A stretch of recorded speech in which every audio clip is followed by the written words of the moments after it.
Good afternoon, everyone. I welcome all of our attendees who have joined us on YouTube for our webinar, which is quarantine webinars on the topic building cyber secure organizations in times of uncertainty.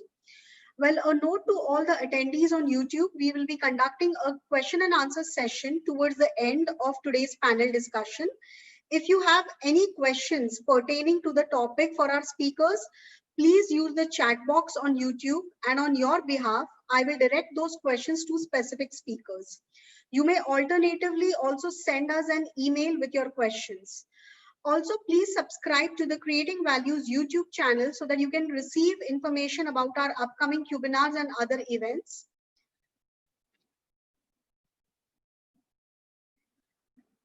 Well, in today's time when technology is actually helping us so much while we are working from home, just a disclaimer that technology sometimes also has certain glitches. So in case there is a connectivity issue at my front due to which either the YouTube link gets disrupted or the speakers face any issues, please bear with us. Please wait for a few minutes till we fix the issue and resume the session. So a quick introduction about Creating Values. Creating Values is an ISO certified management consulting firm. We provide strategic advisory services to organizations across industries. The consulting domains in which we operate include people and culture, which is our HR advisory arm. Technology and risk is our IT consulting arm. Business strategy consulting, brand strategy consulting, and executive search consulting. We have completed 225 projects, more than that, since the past 7 years. We have worked across more than 15 industries, and we are proud to have a repeat order rate as high as 90%. That talks about the quality of project delivery from our end. So if you have any queries with regards to either our current services or about our webinars, please feel free to get in touch with us, and we would walk you through the possible areas of partnership. So a reminder to all of our attendees about our next week's webinar, which will be conducted on next Friday, that is 7th of August at 4 p.m. It would be about the organizational core values and how they are more important in difficult times, and how organizations are embracing them, what are the steps they are taking currently, how are they using core values as the true north for their brand compass. So please join us on 7th of August, register for the webinar for values now more essential than ever, and listen to HR and industry leaders talk about what are the things that they are doing within their current organization. So with that, with a brief introduction of our speakers, I would then request our speakers to turn on their camera and also unmute themselves.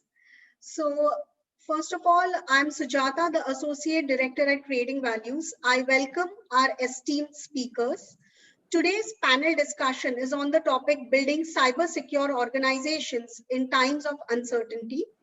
The current world is reliant on technology more than ever before. And as IT landscape evolves at close to that of light speed, firms are finding it tough to foil any present threat of cyber attacks. To keep pace with change, IT and business leaders will have to learn, unlearn, and relearn. So we have with us Mr. Bharat Saroj, Director of Information Management, Asia Pacific and Middle East at Hella Automotive.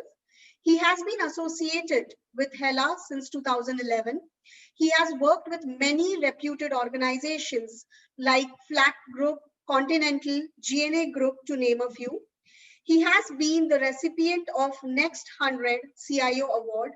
He strongly believes that leadership and communication are inseparable.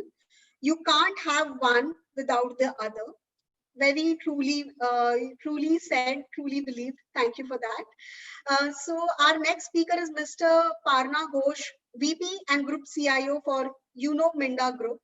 He has diversified professional experience with core strengths in business IT alignment, information security, IT strategy, promotion of ICT in auto industry in India, and more.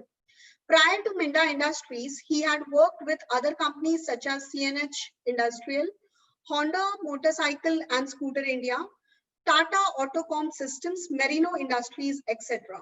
So it is my privilege to interact with these esteemed dignitaries and to moderate today's session.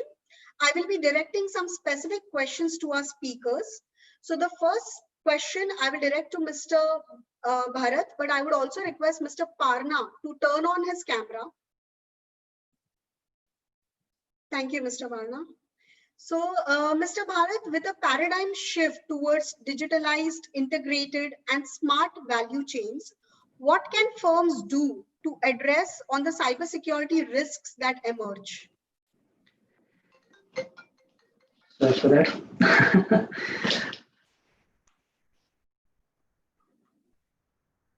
Okay, can you confirm if you are able to hear me, yes, Sujata? Okay. Yes, we can hear you.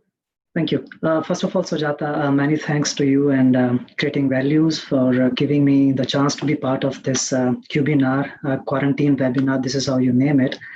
And also thank you for allowing me to share this agenda topic with my co-panelist, who is one of the pioneers in our industry vertical. So thanks a lot.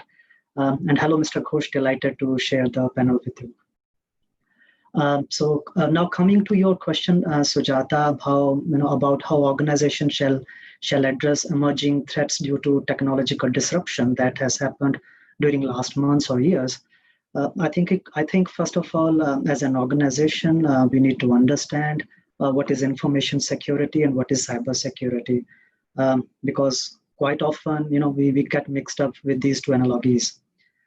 While information security mainly talks about practices of defending or protecting data, cybersecurity is about securing things that are endangered through ICT.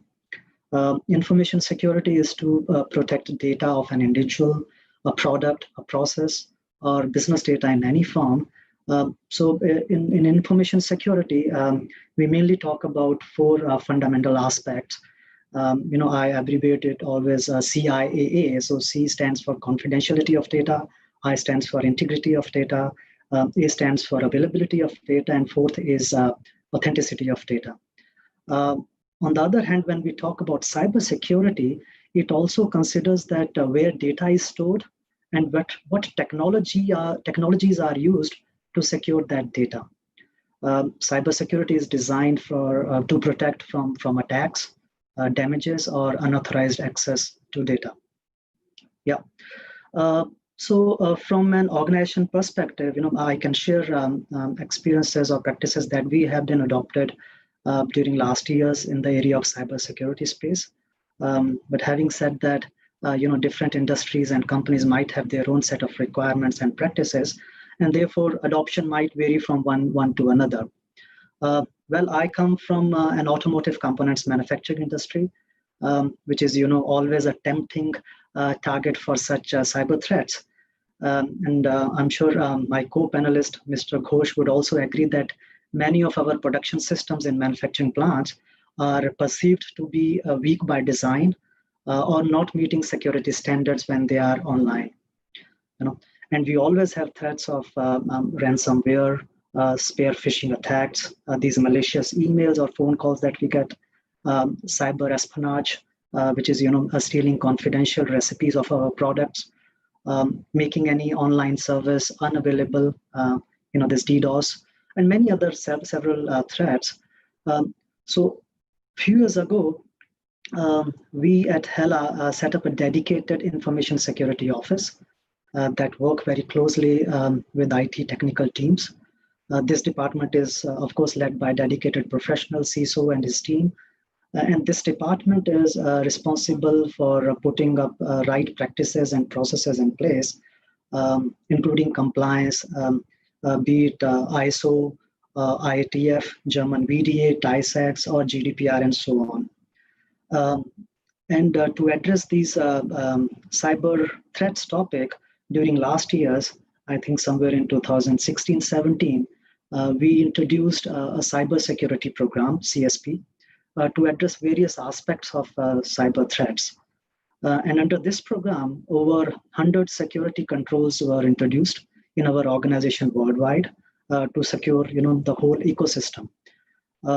Some of the controls like, high availability of services, network security and encryption, client endpoint security and encryption, software-driven WAN, identity and access management, privilege access management, PAM, multi-factor authentication, information classification. That means each Office document or email, whether print or electronic, has to have a classification tag attached to it.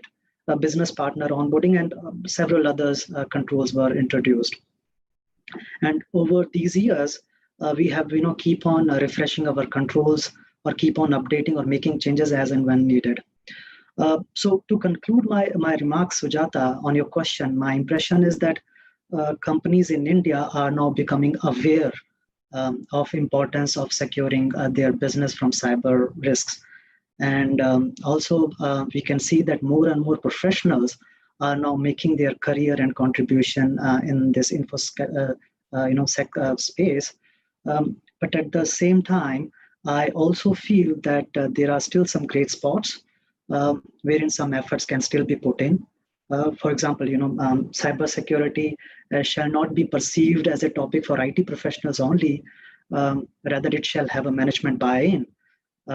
Individual awareness is also a key area where India has to make some progress. Yes, we are becoming aware, but I think there are still some way to go.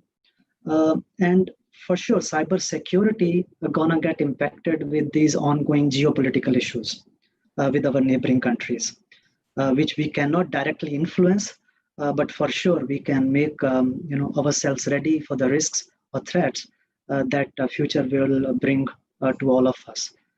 Therefore, I think a forum like these, what Creating Value is doing is amazing work, where we can share and learn from each other's experiences. So thank you, Sujata.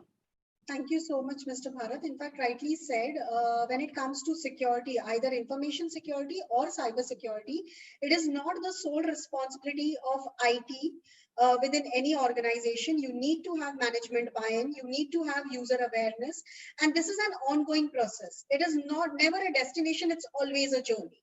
So ongoing efforts are to be invested, and the current pandemic has actually posed so many unanswered questions, so many even non-addressed areas have been brought to forefront, so that IT professionals are actually leading from the forefront currently. So thank you for sharing your views on that. With that, I will pose my next question to Mr. Parna Ghosh. Mr. Parna, as cyber attacks keep getting sophisticated, do you feel that traditional data regimes that relied on protecting the network and platform levels are getting redundant? Thank you, Sujata, for this question. And first of all, thanks to Creating Values for organizing this event.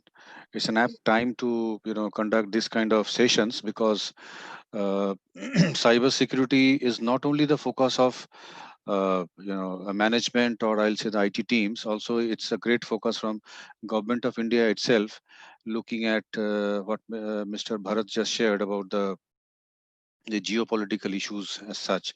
So your question is more to do with the traditional IT security systems. To start with, we have the antiviruses or the anti-spams or the active directories, or the network controls, network access controls, firewall access controls, whitelisting, blacklisting. All this stuff are the basic ones. Now, whether this is sufficient or not, I believe yes, this is also sufficient. The problem is now multifold. Instead of directly attacking on the advanced persistent threats or something which Mr. Bharat just now shared, I want to first ensure that my basics are completely in place. So many organizations, what happens is the basics do not do not are not in the place, and because of which the compromises happen. It's not because you do not have a sophisticated intrusion prevention system, or a advanced data classification system, or a DLP, or a kind of ransomware protection. Those are I'll come back to that later on. But first is and foremost is whether I have fixed my basics. So we always talk in business back to basics. So you need to have your basics right. point number one. Point number two is, since there is a big problem of human, and human is in the middle of each and everything, whatever happens ultimately. So user awareness, IT skills availability inside the organization, or the right vendor ecosystem which you're having to support your organization has to be in place. Now these are basics. Now whether I say ki this is not hygiene for me, or this is hygiene for me, or I need to invest on the hygienes or not invest on the hygienes, I think basics and hygiene are the first point of discussion, and we need to ensure that that is available with us. Second point is, one point came up is, since we both are from the auto ancillary industry, and we are always vulnerable in terms of attacks, because auto ancillary industry, if you see in India itself, is around 50 billion dollars as an industry, and then it is going to be around 75 billion dollars by 2025 as per the predictions earlier. Now because of COVID, it may be slightly slip away from here and there, but we'll definitely achieve the target sooner. Now looking at this kind of an industry, there is a lot of data value, there are a lot of information which can be stolen, and things can be compromised. I don't want to name the organizations, but there are organizations who got attacks of ransomware, and they had to really pay money to get out of that. I'm talking about Indian companies. Now whether auto ancillaries are vulnerable to that, yes. There are problems of awareness within the users, yes. So basic security systems can be in place, hygienes can be ensured, but if awareness is not there, I'll give an example. In my company, what happened during the COVID times, we got a spam from one of the users. It was just sharing that, please open this folder. Now it is from a genuine user, we all opened that folder, and even though the spam started generating the problems within all the computers which got compromised.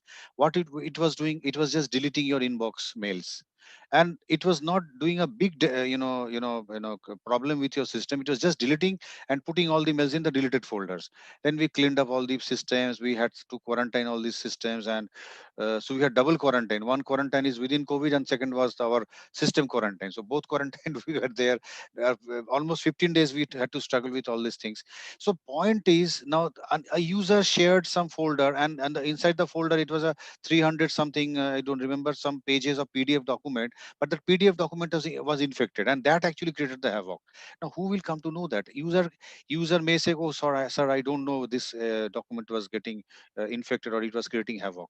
Now that is one of the problems which we have in India. We tend to extract all information from everywhere, whether it is mobile phone or WhatsApp or social media or any other platforms, or your mails. So we try to extract information, we try to be knowledgeable. At the same time, we don't know what kind of risks we are inviting for the organization. So that is what I think is the number one focus. And if user awareness, user trainings, your trainings on your IT people. We lost an individual who was an IT expert in security few months back, and it's a big problem for us. If I lose a ERP professional, I think I will lose something. But if I lose a security professional, my loss will be much heavier. So I think that investing on people, human resource, investing on trainings, investing on user awareness creations through wallpapers, screensavers, SMS, and many other medias are there nowadays. So I think that's more critical.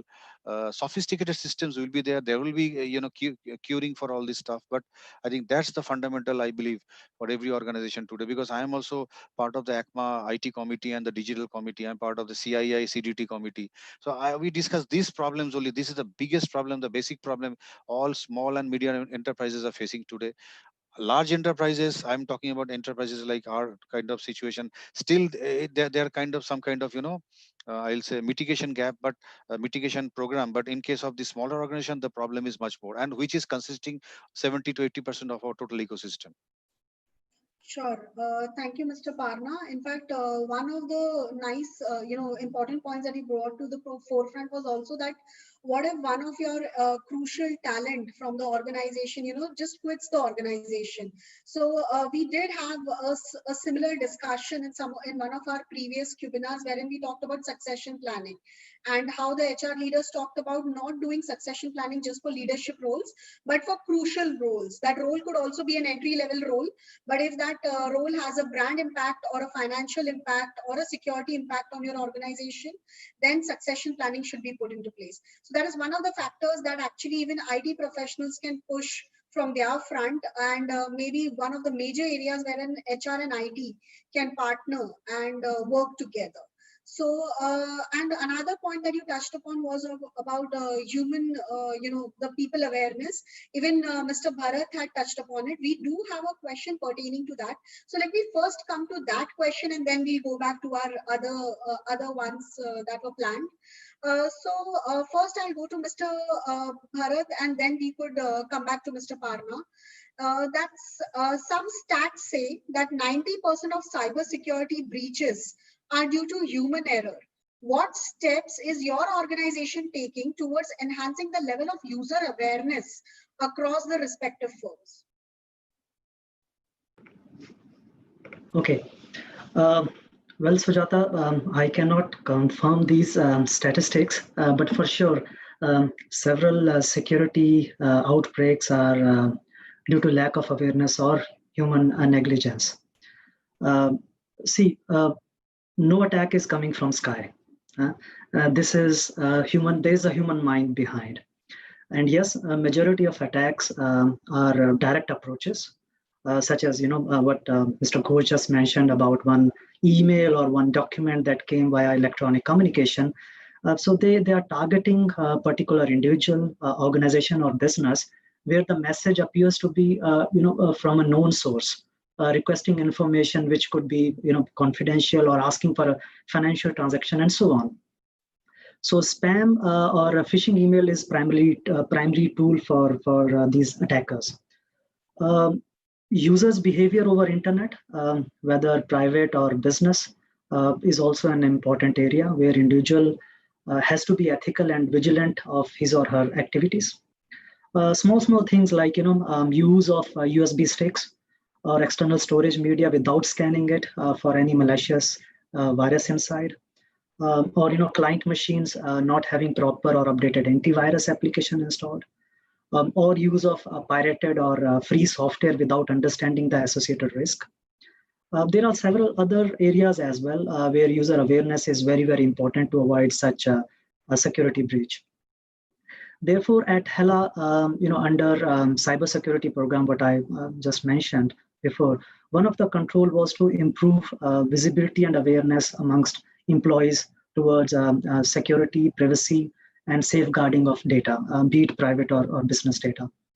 So our ISO department, Information Security Office department, created 7 golden rules for our employees worldwide on handling of information and use of electronic media.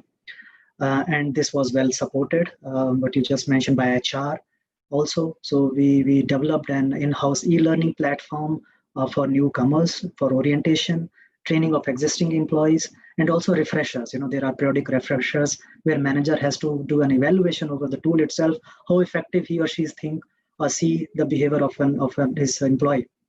And the business function and management is also very supportive in cascading such awareness. So you are right. Human errors are bound to happen. We cannot avoid these. Only key is how strong we are able to defend these attacks. So this is it. Thank you, Sujata. Thank you, Mr. Bharat. So, Mr. Parna, the same question again to you, especially that you were, very well elaborating on the human error part. So, what are the steps that your organization is taking on this front?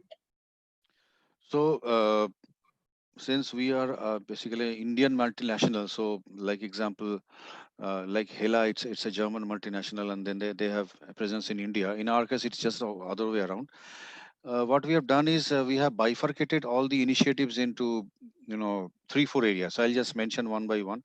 So we have an enterprise risk management program which is going on right now, which is talking about financial risk, supply chain risk, IT risk, business risk, functional risk, process risk, and all these kind of risks, which is generally working under the CFO's office, and they are driving the initiative. This is also as per the company's law requirement, and also statutory audit requirement, so that this program is running. Second is we have the information security program, which is basically to do with information security awareness, awareness to users about the do's and don'ts, the hygiene factors, what they have to do, what they don't have to do, whether they should open, sensitive data in front of public or not. All these programs are running under information security program, and we are also targeting ISO 27001 certification in next 2 years, because it's a long journey, long process. So we are trying to club it with our overall information security program. Third is the cyber security action, which is purely an IT activity, which we are now talking with a lot of companies to go for a SOC based services. We have a program to go for security as a service, as a long term program, because investment on security is a very I'll say difficult subject to deal at this point of time, because every day new subjects are coming up, new threats are coming up, new postures are coming up. You don't know what is going to hit you tomorrow, and that's a major problem in today's and tomorrow's times. So what we are doing there is, we are talking with a lot of service providers. I don't want to mention their names at this point of time, but we're talking with them to put up a proper SOC service, and also security as a service, as an overall platform, to move the entire security platform into a service model. Fourth is, we are actually looking at the entire security posture, and so whether it is cyber risk or endpoint risk can be your data leakage issues, your virus issues, your ransomware attacks on the end user systems, or the intrusion preventions at hosts or stuff like that. Then on the cyber side, we have the data, the external attacks which are coming out to us, or the brute force attacks, or the DDoS attacks Mr. Bharat was mentioning earlier. So for those attacks, we have a separate strategy. We have made a security strategy till 2025, and accordingly, we are actually handling those areas. So we are in the process of implementation of data loss prevention, data leakage prevention, then data classification system, then security and incident and event management. So all these four areas, what I said as a framework, is working in the organization. Some things are working from a business risk point of view, some are working from an IT risk point of view, and some are working as an information security point of view, which is more to do with users and certifications and compliances, and the user awareness part. Just you shared some time back that user is a huge issue, and 90% attacks were there. I think it is more than 90% for sure, and especially in India, like a country where the awareness levels are very disparate. So if you go to large MNCs like Microsoft who are operating in India, in these organizations, the awareness will be high, but risks are also high, because people are more IT oriented and they can do anything they want to do. But at the same time, if you go to smaller organizations which are 100 crore or 50 crore Indian promoter oriented organizations, there the security awareness will be very low, but people are very sincere about their work, so they will not do anything which a multinational guy will do. So it's a very disparate situation, very complex environment. In this environment, doing right job is very difficult. We are also talking as ACMAN's CII, we are also talking with Government of India and NASCOM and DSCI and other organizations, how to do a perimeter level country security program. So one is, I protect my environment, I protect my user, then I protect my organization, then I can protect my geography or my market. What about protecting the country? Because a lot of traffics are coming from countries. I'll give an example. During COVID, we blocked traffics. There was some government advisory came, I think 3 weeks back, I'm talking about, when this China India dispute was going on and there were some attacks expected. We blocked traffics from Uzbekistan, from Russia, from Turkey, from China, I don't know, and another 5, 6 countries. So we blocked the complete geographical traffic. Forget about individual tracking or something. Why? Because we were expecting threats from many countries. They might land up into a situation, they will compromise some system in Russia, and the attacks can be generated from there, and all this stuff started happening. So I think the country level, perimeter level security is more important today to protect. Say for an example, if you go to China and take your own laptop, it might be possible when you come back your entire data gets wiped off, because they have a security system which does not allow any traffic to go from their country to another country. Each and every IP traffic, TCP IP packets are getting checked.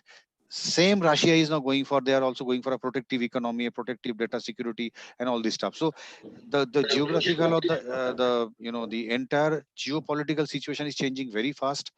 I think the risks are very high. At the same time, how you should ensure your users are at the right junction, they know each and everything what may impact them, is extremely important. One example, if you allow your user to download any application in the laptop or mobile phone or something like that, it's the first level of hygiene you are breaking, and then it can land up into any problem. So first is, okay, company's laptop, please use it for company's purpose. You please do whatever you want to do it in your own personal laptop, don't disturb my company's laptop for that. So if you do that first level of hygiene, it makes some users life slightly difficult, but at the same time your security posture becomes much more strong, and you can avoid many untoward incidents in your risk mitigation plan. Sure. Thank you, Mr. Parna, for sharing your views on it. Yes, very well said. We are currently faced with multiple levels of threats. It could be at a human level, at an employee level. It could be at a national level. So we really do not know that the cyber attacks or even security breaches that might happen with regards to your data, where and when the action might get triggered and from whom. So that is rightly said, and thus user awareness is key. In fact, we've been talking to multiple organizations these days, and all of them tell us the same thing, that yes, they do have e-learning initiatives. They also do simulation attacks from time to time to educate their users. However, many organizations now, several organizations that are very progressive and mature in their IT approach, they are moving forward, and they are rather now talking about celebrating security instead of just simply championing it. The moment we answer for our users that what's in it for me, the moment you answer that, the moment you show them that there are some certain personal level security also that would be enhanced if you go through these things, and you use creative means, the way even Mr. Parna, you had mentioned that use creative means, like use emailers, use fun screensavers.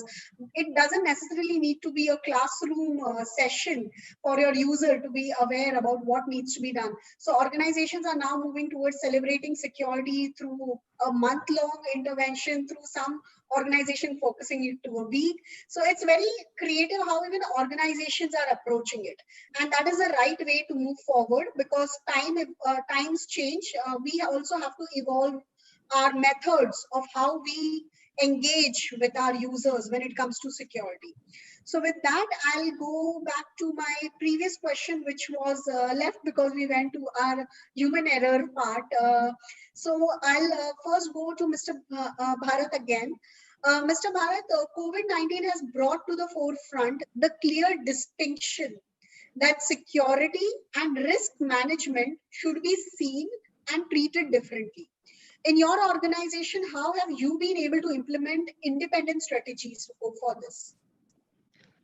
Okay, thank you, Sujata, for the question.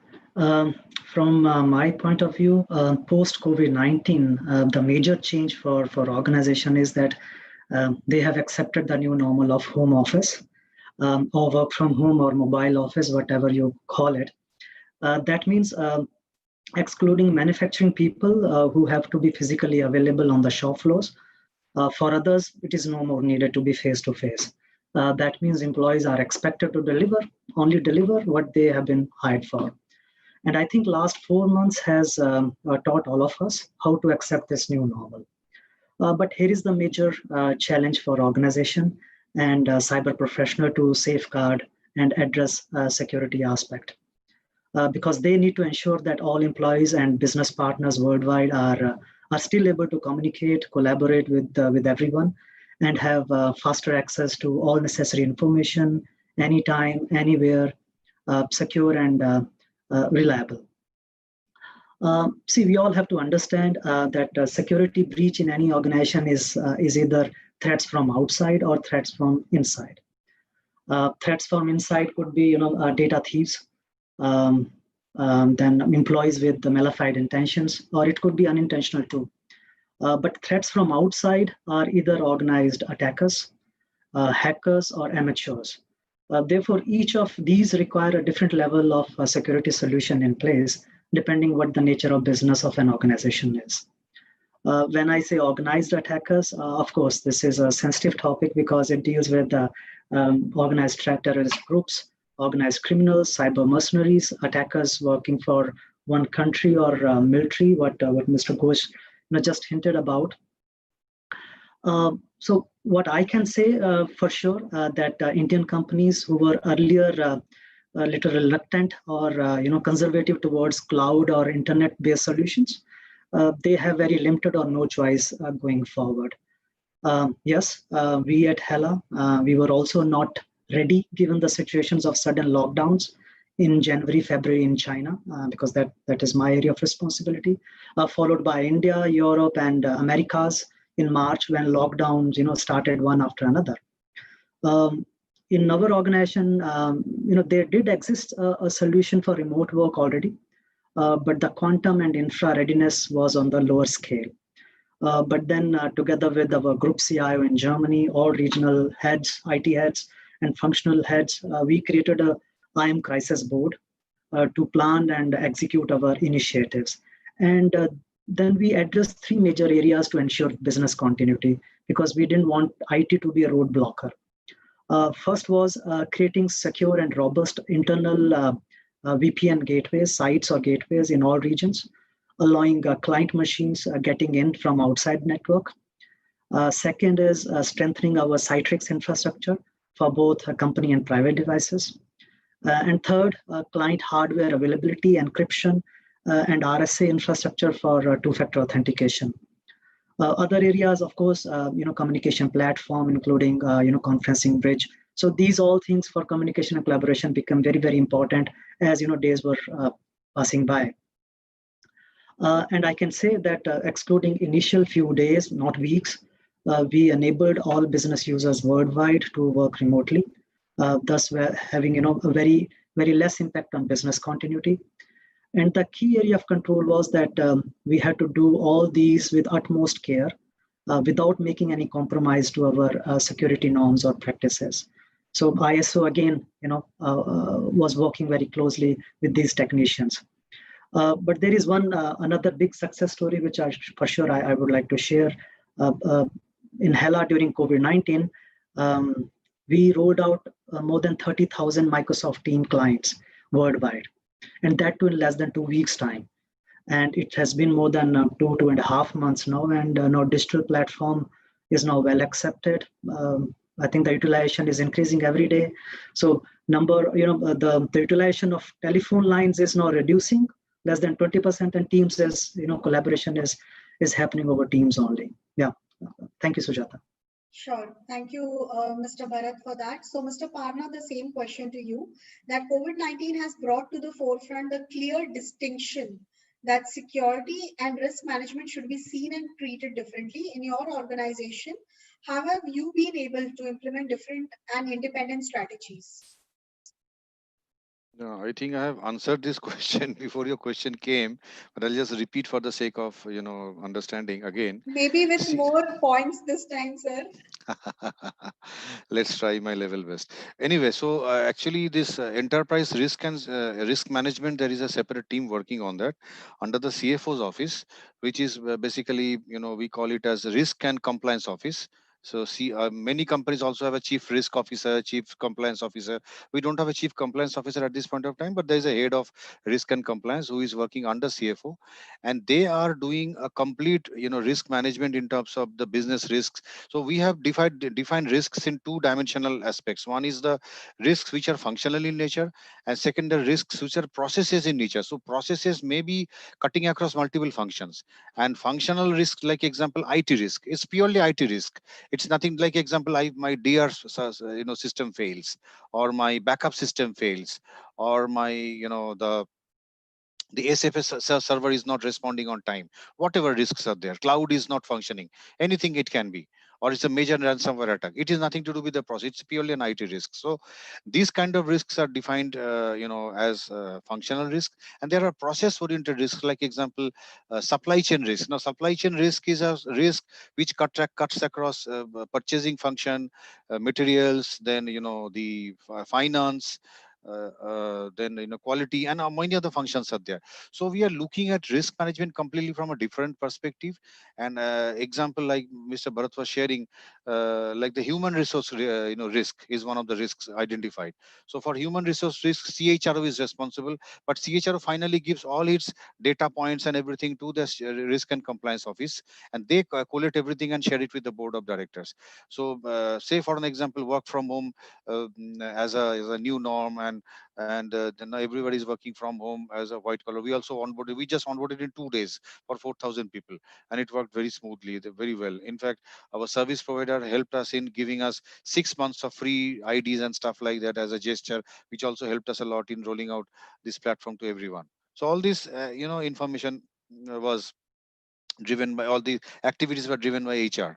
Then another risk is like COVID risks. Now COVID risk, for that we have created app, Minda Care app. Now this Minda Care app, what it does is it captures the health record of each employee every day.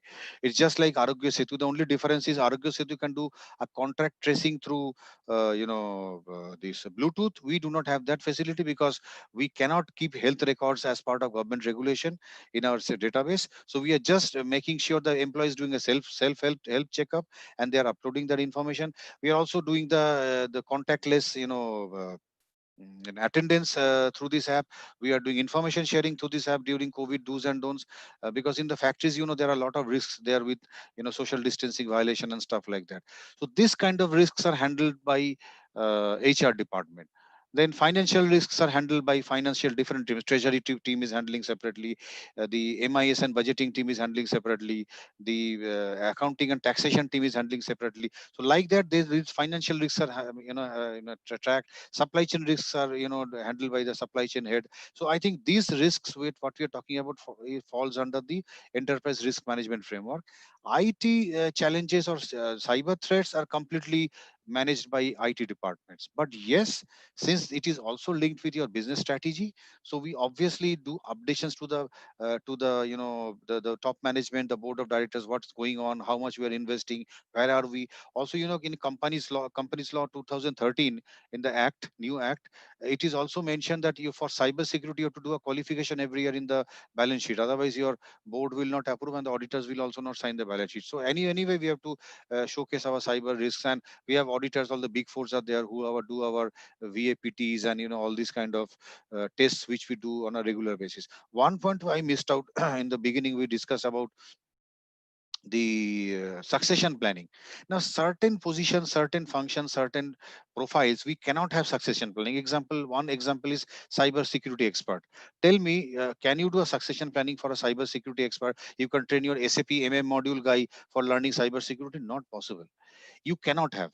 You may have additional people to handle that area, that is fine, but suppose you have only one or two guys and one guy leaves, how can you do succession planning?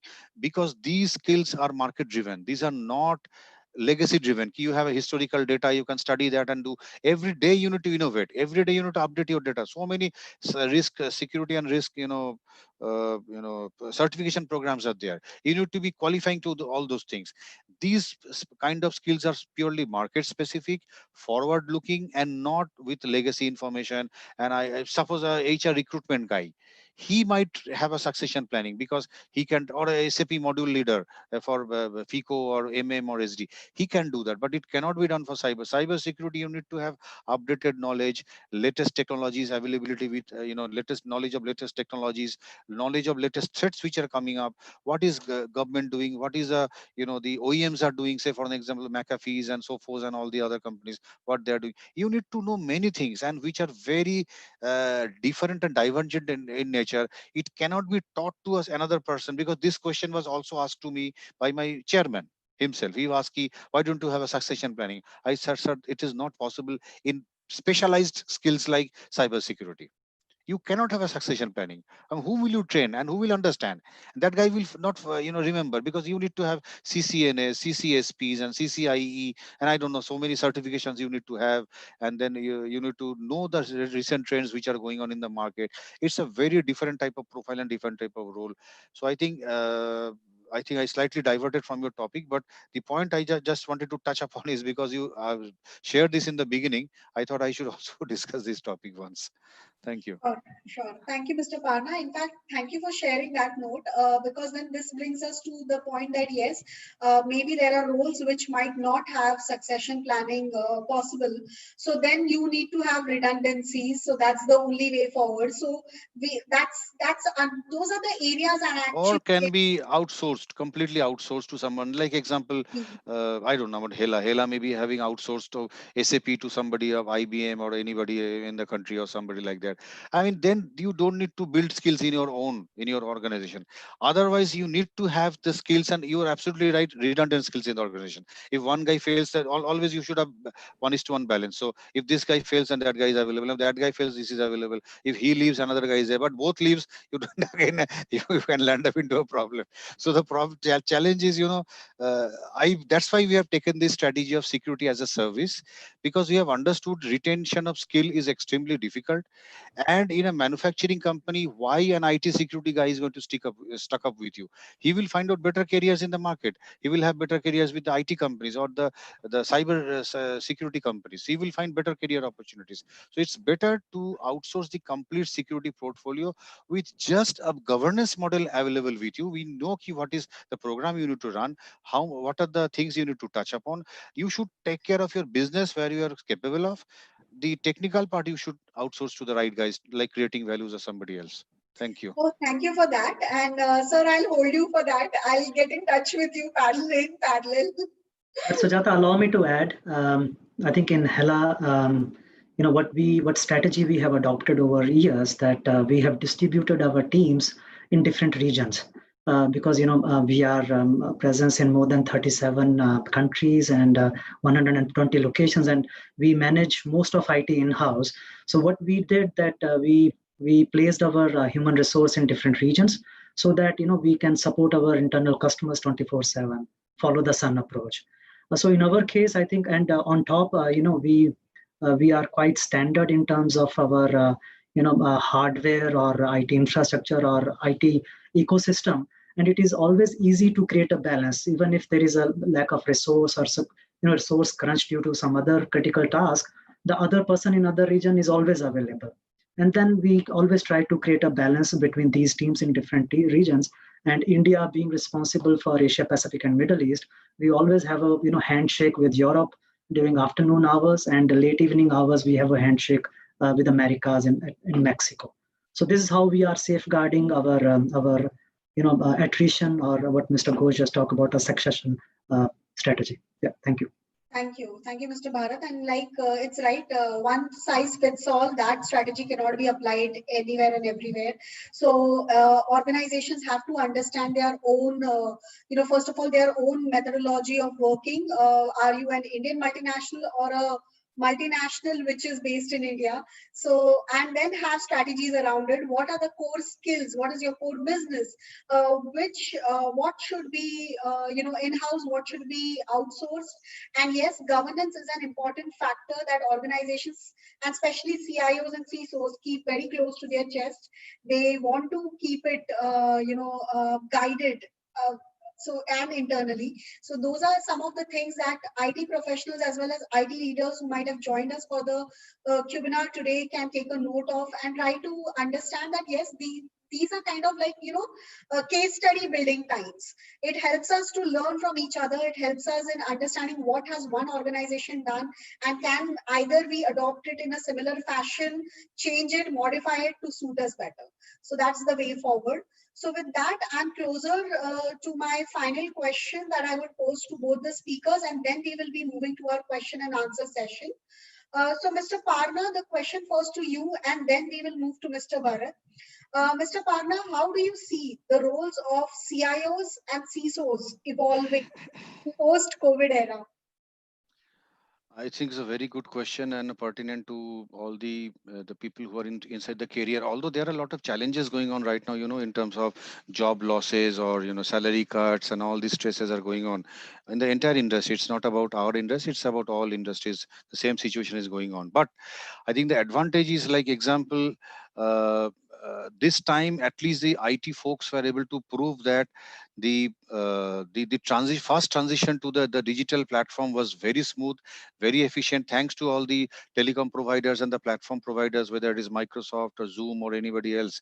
I think it was really a fantastic job done by all the platform providers. They were really scaled up their backend and the things, and we did the town halls with 4,000 people, 5,000 people, and it went off very well. So I mean, without any disruption. So I think the message is they ramped up very fast.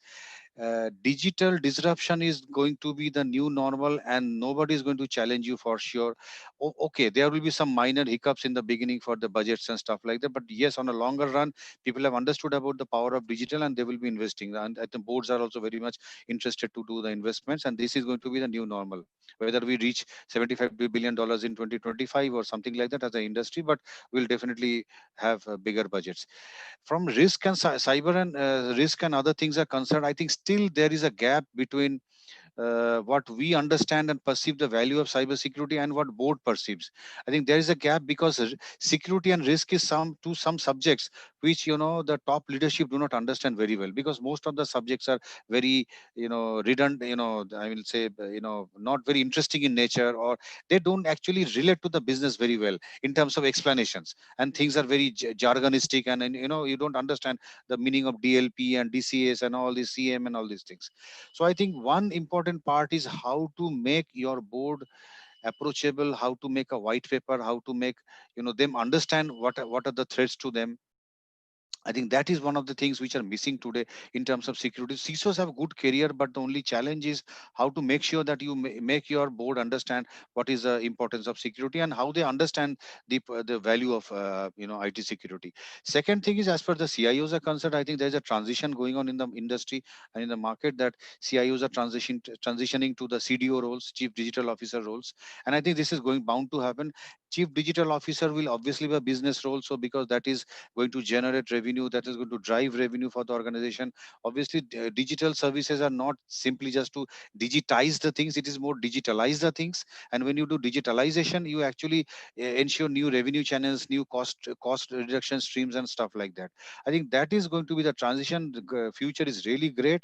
Only thing is how you capture it very fast depends on your skills and capabilities, and as I mentioned, that how to make sure that security information is understandable by the board members, so that the investments will be very much easy to get approvals. I think that is one, I think, where we have to work very hard. Sure. Thank you, Mr. Parna. So, Mr. Bharat, the same question to you, that how do you see the roles of CIOs and CISOs evolving post-COVID? I think most of the things are already covered by Mr. Ghosh. What I can add is that I believe that good question, but it's not an easy question that can be answered in current scenarios, because the role of CIO and CISO is changing at a very fast pace. What we had anticipated yesterday is less relevant today, and what we define today might not be fully relevant tomorrow. But if you ask me, I would categorize role of IT leaders, be it CIO or CISO, in three categories. First one is, of course, the personal aspect of it, human aspect of it. Second is business aspect. I will come what Mr. Ghosh just covered, and then technology aspect of it. On personal side, I think the first and foremost message for leader is to embrace change. A lot of things around us has changed in last 4 to 5 months time, and therefore it is very important that leaders keep on reinventing themselves. I read your introduction flyer. What you rightly mentioned, that learn, de-learn and relearn. This is what I think we have to get used to it. Another message for the leaders is to be proactive in whatever you do. Don't let situation make you accept the change. Rather bring the change in and around you, and this is what we shall learn every day.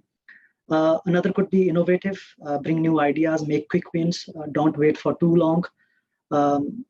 Another, I think, very important, which I truly believe and very close to my heart, is that to develop next generation. I think this is very important. We need to have trust in our teams. We need to have empathy towards them, and of course, empower them. Now, coming to business aspect of it, IT leaders should have understanding of business model, what they are into.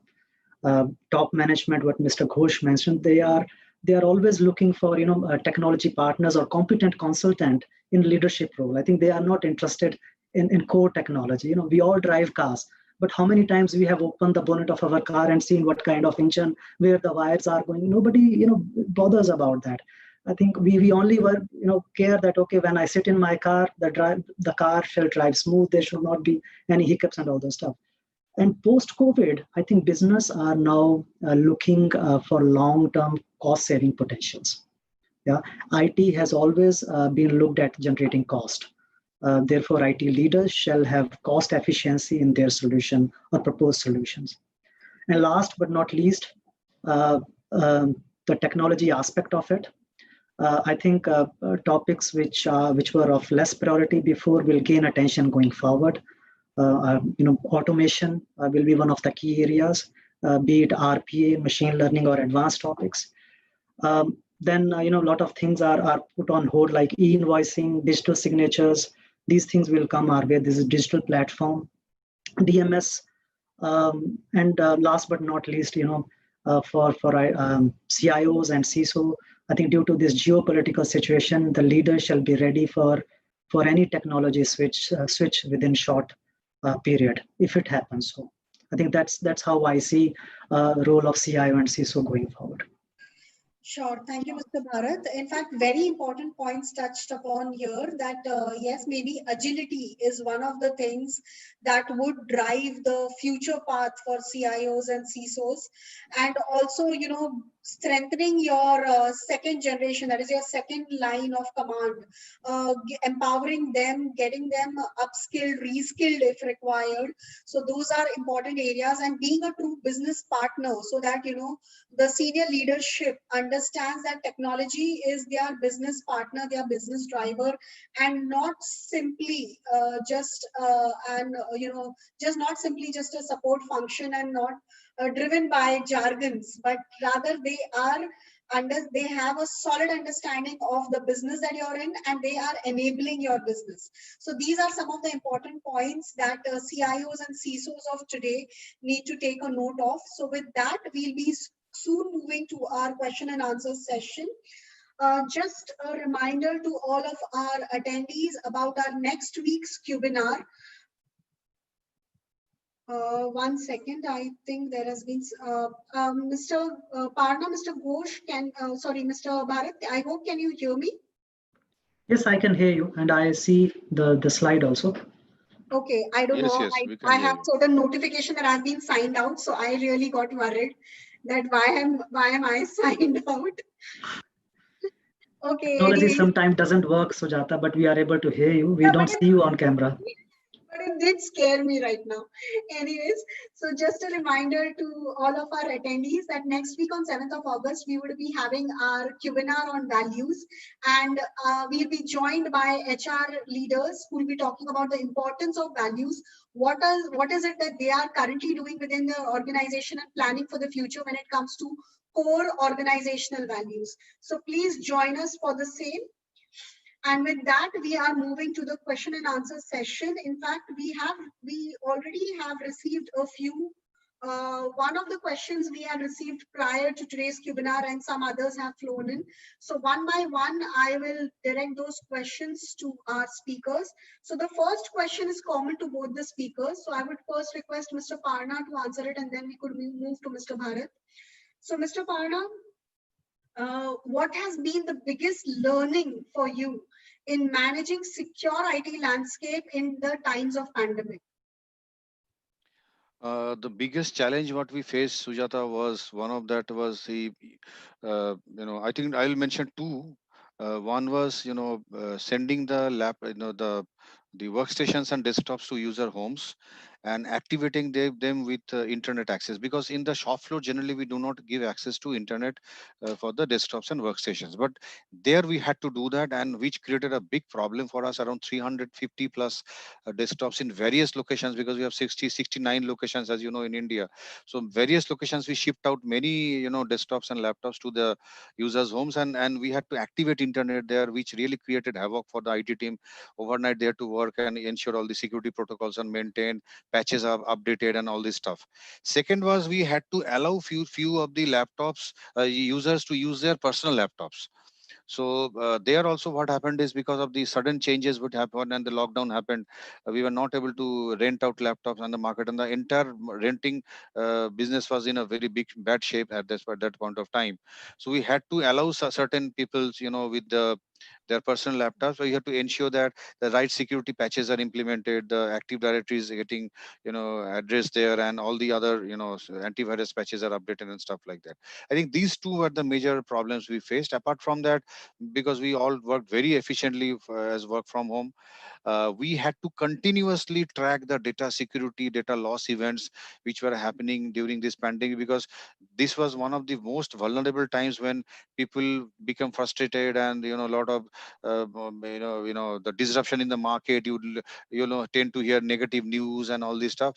You generally do a lot of data transfer to your personal devices or personal mail ID or stuff like that. So we kept a very high, I mean, we kept a very big vigilance in this entire exercise, and we were able to contain the issues as such. But we got one of the spam attacks, as I shared earlier, so that created some problem for a few days. But other than that, I think rest of the things were handled very well. There was no issues. So, sir, what was your biggest learning through these situations that came up? Learning, I will say, Sujata, is first of all, ensure that you should have provision, or rather you should have two prong strategy. One is, you should have a strategy for use your own device. We earlier said, bring your own device. Now you use your own device, but your security should be such which can protect all your information while using your own device. It doesn't matter. This is what one learning I have taken, and I think we are working towards that, to ensure that the endpoints are well protected, and your data loss and data sanctity is there. Second learning is, while we had this pandemic, also few of the servers, because of legacy in nature, we were not able to patch them up timely, because you were not physically present. To install the patch, you have to restart the service, which was not possible through VPN every time. So then what we are now doing is, we are making a complete cloud strategy. What is that complete cloud strategy? Each and everything, whatever is in your data center, and by the way, we have only 15% of the services running for the on-premise data center. Rest 85% are all running from cloud. But rest of the 15% also, how to move to the cloud. That is the second strategy we are trying to follow. That is a learning, because once you have everything on the cloud, the management part becomes very easy. You need not to be at home. I mean, you need not to be in office. You can be in your home or anywhere else. It's like work from anywhere. So I think these are the two learnings. One from the backend side, the enterprise data center side. Second is from the user side. These two, I think, I can share with all the users. I Sure. think it should be taken seriously. Yeah. Sure. Thank you, Mr. Farna. So, Mr. Bharat, the same question to you. What has been your biggest learning during these times of pandemic? Yeah, on lighter side, I didn't know that Mr. Ghosh also do mind reading, because both of us, I have exactly the same learning what Mr. Ghosh just shared about. Uh, but I think there has been several learnings during this crisis period, Sujata, and each one of these has their own importance. But I believe the biggest learning for us is that we shall have future-ready IT landscape. And for us, it was letting private devices getting connected remotely, what Mr. Ghosh just talked about. Being a German company, earlier we were not so open to bring your own device or use your own device, whatever you call it. But given the situations during sudden lockdowns, we had very less time to react. Business had to run, and IT had to enable it. And like I said before, IT cannot be a roadblocker or showstopper. So we embraced this change and restructure our infrastructure quickly for letting private devices in. We quickly pushed soft RSA tokens on employees' private phones, because earlier it was only permitted to have on company-managed handheld devices. We reacted on Citrix infrastructure by introducing more NetScaler across regions for letting private devices of that region to use published application on Citrix Farm. What Mr. Ghosh also talked about, we encrypted desktops and CAD stations because taking desktops and CAD stations outside is forbidden in HELA. So we encrypted, and within no time, and as the situation eased out a little bit, we shipped those hardware to employees' homes. So I would say bring your own device or use your own device, and the learning is to make your infrastructure future ready and embrace the change. Sure. Thank you, Mr. Bharat. In fact, next question is directed to you, and it might have overlaps with the previous responses that might have been received. So generally, when we talk about security and IT, the talk moves around infrastructure and data center, etc. What are the areas do you think organizations shall focus on for application security? Yeah, I think that's a pretty good question because when cloud came a big thing, we were still hosting our applications in premise, and then we embraced the change a couple of years ago with Office 365 introduction around 4 years ago. So we opened ourselves for cloud. For sure, we are not hosting our critical applications on cloud; they are still on premise. Like SAP or our design data. But yes, when applications are being accessed through business by our business partners, be it your suppliers, customers, or having a design exchange, or when you are using a private device from outside, I think there has to be a utter care to be taken care for this application security landscape. The application shall have agility, of course. They shall be cloud ready, but we need to ensure that there is no unauthorized access to those applications. There is no data leakage happening. There is no copying of data happening outside. So these are some areas which we need to ensure when we are opening our doors for around applications. Sure. Thank you, Mr. Bharat. So, Mr. Parna, the next question has been directed to you. Lots of organizations are going to cloud, but it has also resulted in increase in cybersecurity issues. So how can organizations have effective cybersecurity implementation? So I think it's a very important question. And a few days back, I was in another webinar. I just shared the same thing. Security as a service is still an emerging subject. Please understand, in India especially, and also in the global scenarios, like application as a service, infrastructure as a service, or software as a service. All these things are available. Network and security are two subjects which are predominantly an on-premise subject, so it's not a very strong subject in the cloud. So now when I'm talking about security as a service, there are two aspects. One is securing your existing applications and hardware and the instances which you have in cloud. Second is security as a service to your organization. So it can be anti-spam, antivirus, or any other, anti-ransomware and any other things like that. So both subjects are currently in an evolving stage, emerging stage. I think there will be years to come. I think maybe definitely in some next few years. And I know NASSCOM is working very closely with Data Security Council of India, and also with around 75 plus startup companies in India itself, who are ensuring that they are having cloud ready security applications and also cloud ready security services. Both will be available to the consumers, and I think things will be changing very fast. It's just a matter of time, but yes, today it's a matter of concern. I agree. Sure. Thank you, Mr. Parna. So we have a final question from one of our attendees. And so I would request both the speakers to give a response to this question.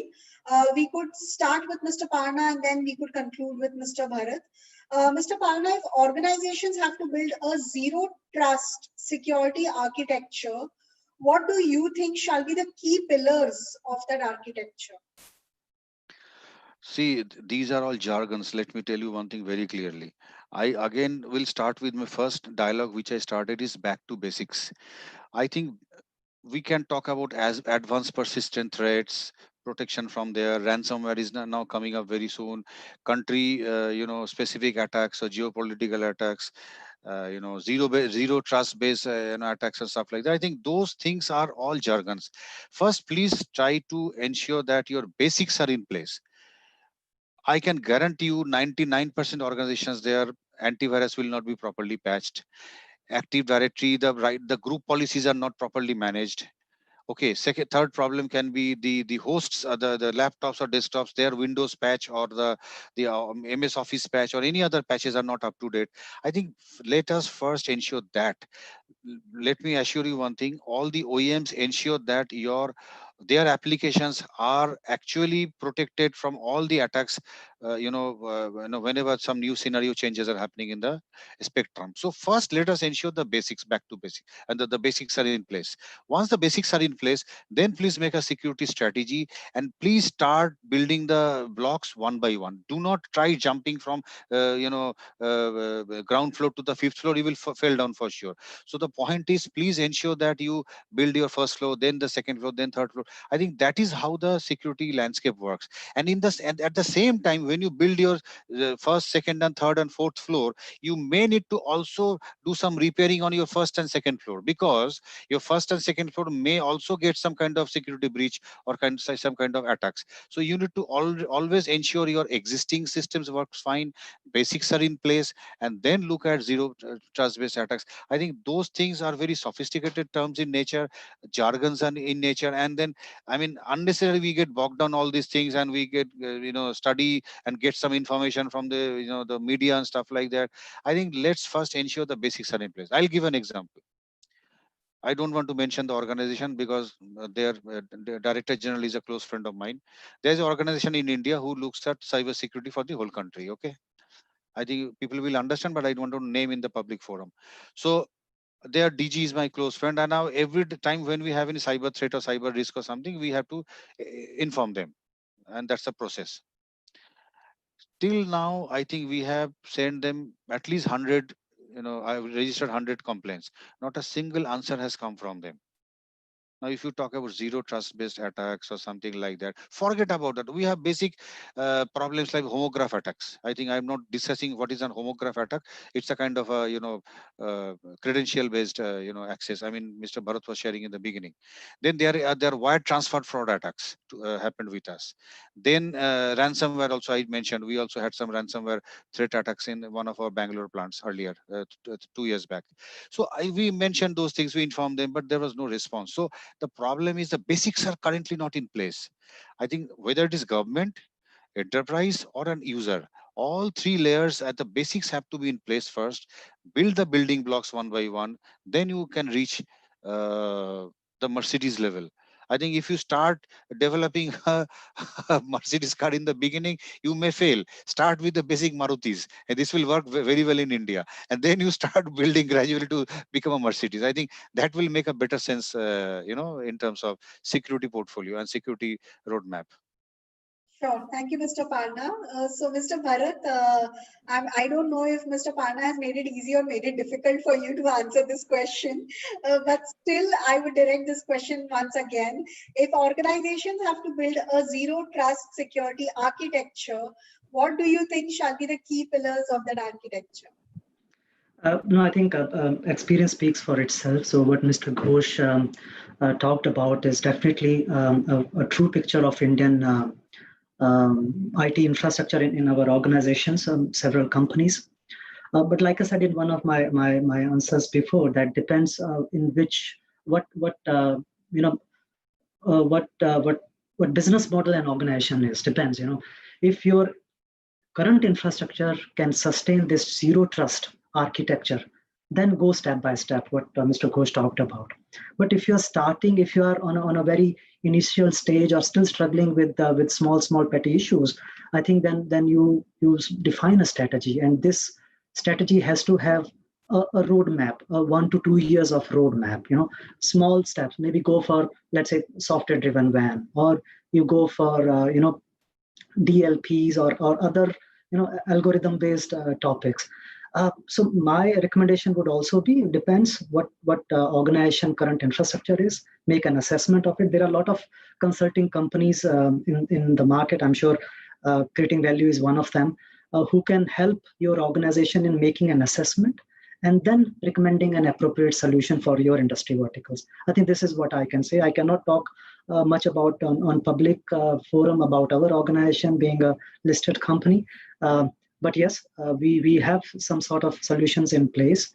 But yeah, we are learning day by day, and then we are improving the architecture. Yeah, just to add on to what Mr. Bharat said right now, one thing is very important. I think I missed out this point. Is it is also very much industry specific, and like example BFSI sector, you need to have a zero trust based system, and which can help in preventing, because that is also a regulated industry. You say insurance or banking, or say for an example healthcare. These are the industries where the regulation is also there, and also you need to have the highest level of security, the sophisticated security systems in place, so that your data and information is protected properly. But the large part of the country is more of manufacturing, services, and many such things are there, and SMEs construct 90% of our entire market. So where SMEs are there, I will suggest a step-by-step approach instead of taking big leaps which may fail because your basics will not be in place, and then you might land up into a very bad situation.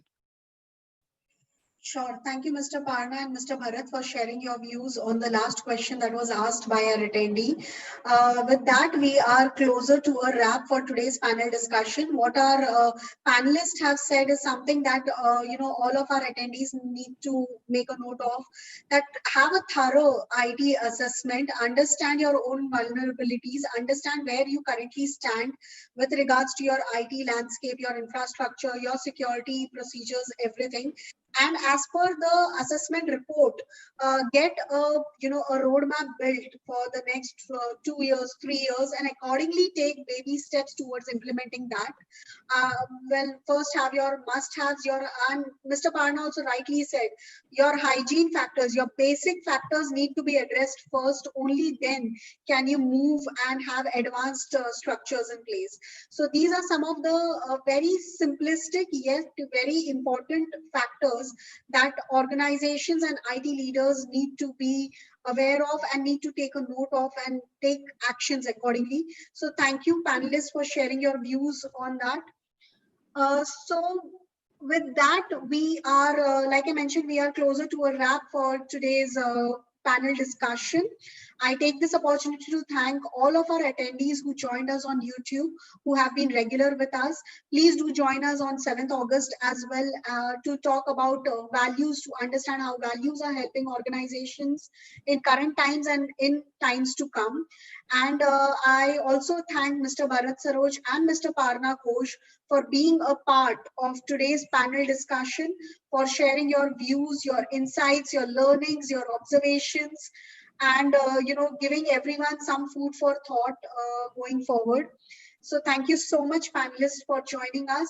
And with this Creating Values Webinar Friday signing off for today. Thank you very much. Thank you. Thank you so much. Bye-bye. Bye.